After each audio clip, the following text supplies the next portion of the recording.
Hello, welcome back to. I haven't decided what to call this yet. This is episode 2. So, last time we left off with elementary school and me graduating and getting ready to start middle school, which is, as most of you probably know, where life gets a little bit more complicated. I forgot one thing that I wanted to mention last episode that is a little bit relevant to sort of my formation. That's my heritage. So I'm half Russian Jew on my mother's side and a quarter Italian, quarter Irish. My the Jewish side, for those of you that don't know, Judaism is like a religion and also cultural, so it's passed down through your mother. And in the 80s was a lot. World War II was like more recent in collective memory, and so there was still a lot of anti-Semitism, anti-Semitic sort of rhetoric, and a lot of, like Aryan white, capital W white stuff. I am white. I enjoy white privilege, but I call myself, I'm not a capital W white, like in the sense that if there was another Holocaust, I would, be sent to be murdered. And that's important because I entered the world knowing, before I knew anything else about myself or my identity, that there were people in the world that would gladly see me dead for something I didn't choose about myself.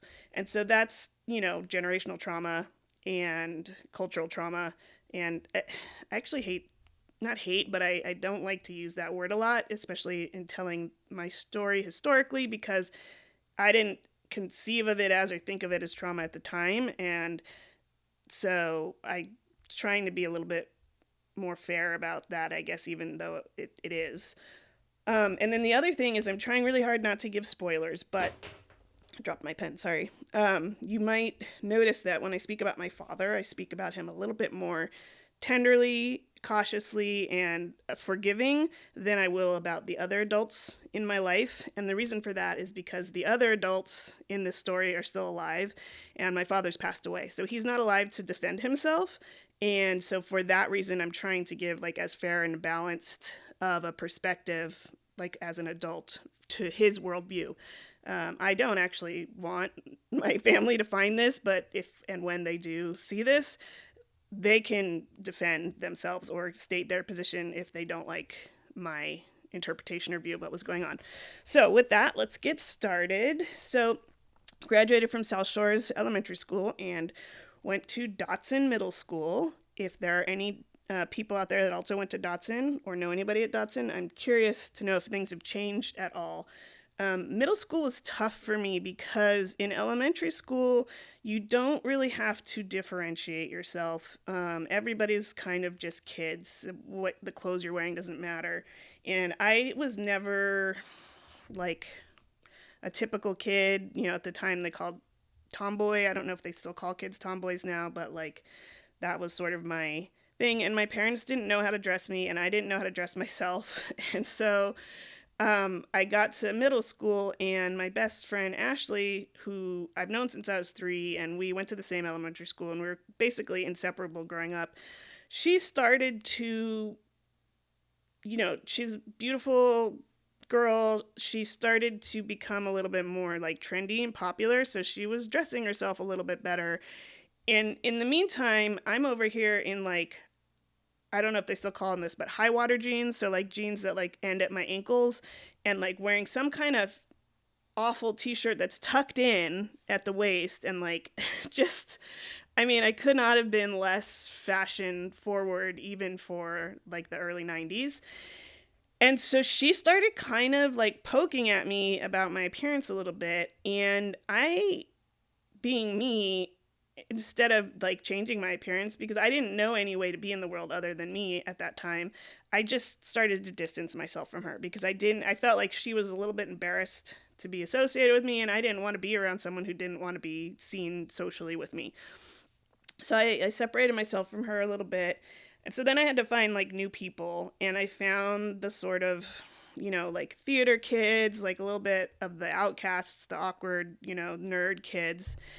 And that was okay, but it was tricky for me. And then the other thing in middle school is that I had to start doing PE. And so to do PE, that meant you had to change two things. You had to wear shorts, which I vehemently hate wearing. And that meant that people could see if you shaved your legs or not. You had to change in the locker room in front of other girls. So whether or not you're wearing a bra, whether are people going to see your tits, like all of this stuff.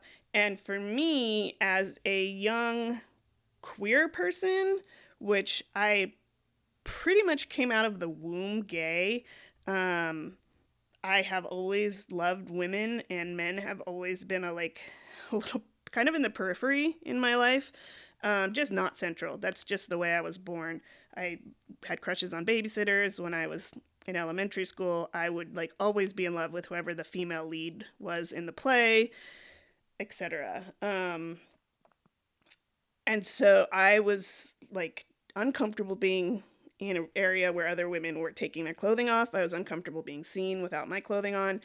There was a lot of tension for me. My mom didn't want me to shave my legs or armpits. You know, I had to ask her to buy me a bra, which was super embarrassing because she didn't handle that kind of stuff perfectly. And PE on top of that was kind of hell. They would make us run a mile and a half every like couple months, and it would be one loop around the track, then all the way around the school, which is 1 mile, and that's not flat terrain. It would be up and down hills, and then one more lap around the track. That was a mile and a half.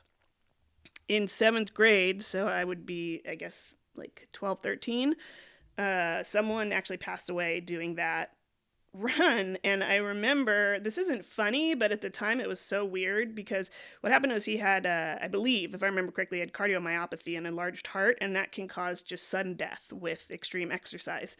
And they just came over the loudspeaker, the PA at school, and said, "Oh, you know, John Doe expired this morning." And I remember thinking, is he milk? Like, what is that? What a weird thing to say. So that happened, and they would also do something called courtesy days. The PE department was like some kind of weird, sadistic, like, I don't know, maybe they're like ex-military people with something to prove, but anytime we didn't behave in the way they wanted us to, we would have a whole entire PE session, which I don't know how long, an hour probably, of like military style, intense drills with no stopping, push-ups, jumping jacks, sprints, running. People would be literally collapsing, having asthma attacks, like falling down. And if one person didn't do it perfectly, we had to start over. I mean, it was fucking insane and probably borderline child abuse. I'm very curious if they still do that to this day, or if someone's finally put a stop to it. Who knows? If anybody knows, I'm curious to hear that. So, middle school, parents are divorced. My mom is over here. She's aggressively dating. You know, she's already been married 3 times. She's looking for her 4th. So, she's like on, at that time, it's like want ads in the newspaper and singles dinners. And she, at the time, was dating a man named John, who it was a white guy, but he had been previously married to a Vietnamese woman. And he was very into like Vietnamese culture. So he's the one who introduced my family to pho, which I am grateful for. That's like my comfort food whenever I get sick. He also was into bullfighting, which he would go down to Mexico to like watch bullfights and be in bullfights. And then eventually he got himself stabbed and I believe ended up in a wheelchair. So, you know, that's what you get for getting into a ring with bulls and trying to torment them. So I'm really not sad about that. But he also was he wanted to be in my life. He wanted to be an active sort of stepfather type figure. And I really wasn't having that. I had a father and I loved my father. And he would come to all my horseback riding shows and just be overly enthusiastic. And eventually I had to tell my mom I don't want him around anymore. And so she told him to stop coming. They broke up and life goes on. Meanwhile, over here in San Pedro, where my dad lives, he had begun in secret dating Ashley, my childhood best friend's mother, because Ashley's parents got divorced almost around the same time as my parents did. And sorry, Melinda, but I never really loved you.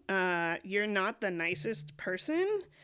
And so I was not thrilled about the idea of our families joining. And Ashley was more like okay with it. And I didn't want to talk shit about her mom. So that was another reason I think we kind of grew apart was I didn't like it. And my dad knew that we wouldn't like it. So that's why it was like a secret. So that actually kind of made it worse. It was a secret for so long, but we all knew what was going on. And yeah, so that was going on. Meanwhile, at school, I'm learning that like the feelings I have internally about women are not getting smaller, but actually getting stronger. And there was this girl at school. Her name is Monica, I believe. And she didn't know I even existed, but I just was like obsessed with her. I just had such a huge crush on her and spent a lot of my mental energy um, thinking about this person and also trying to kind of figure out what that means for me. And so that was those were some awkward years for me. I didn't, like I said, I didn't know how to dress myself. I was trying to figure out what it meant that I was having these internal flutters towards women. I was trying to find a new friend group. I didn't really know where I was going, what I was going to do with, myself and how. And there's this weird internal tension of wanting to fit in and wanting to have friends, but also being completely unwilling to change myself. Something that my parents did really, really well was allowed me to show up in the world however I chose to show up. And they did not critique me or punish me or, in my household, there was no conversations about gender. There was no like, oh, girls do this and boys do that, or don't do this, or man up, or whatever. That kind of narrative didn't exist in my house. So it was like just my dad treated me and my brother exactly equally, and in fact, I was the more like into like boy stuff than my brother was. My brother would be playing video games and I'm like out gardening and building stuff with my dad and just kind of following him around because he was cool. And he welcomed that. That was not a problem. And so I had this very sort of strong internal sense of I'm okay no matter how I show up in the world. And if other people don't like that, that's their problem. And that is probably the greatest gift that any parents could give a young, gender nonconforming little, future dyke,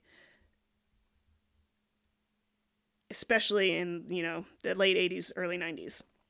So that sense of self, that sense of worth, I even remember like I'd have people say things later when they knew I was like queer, but I was still young.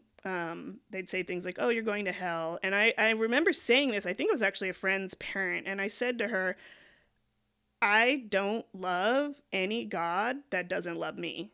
And that was just like, my parents weren't religious either, but that was just like something I knew as a fact. Like I was like, I'm not going to love someone or something that doesn't love me exactly as I am.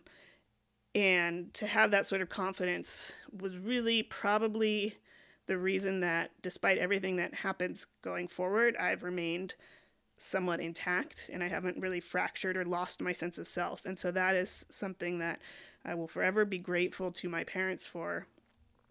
That was a gift that I know most, especially young women, did not get at that time.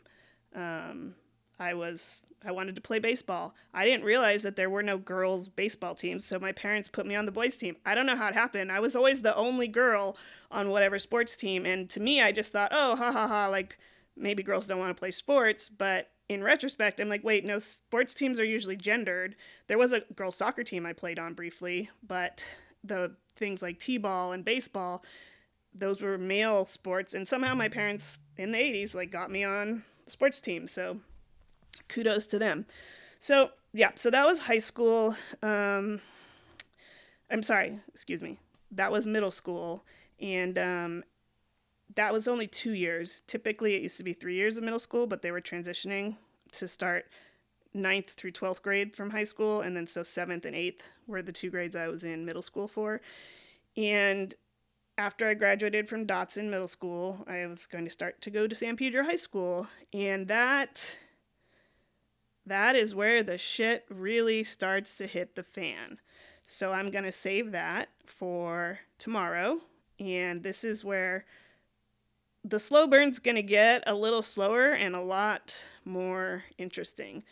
So I hope that you enjoyed today's little chat. Again, I'd love feedback, comments, questions. I'm not going to give away like spoilers if I can help it, but I will answer questions that I can. What was your middle school experience like? Did you have torturous PE? I don't know. I hope you all have a good day, and I will see you tomorrow.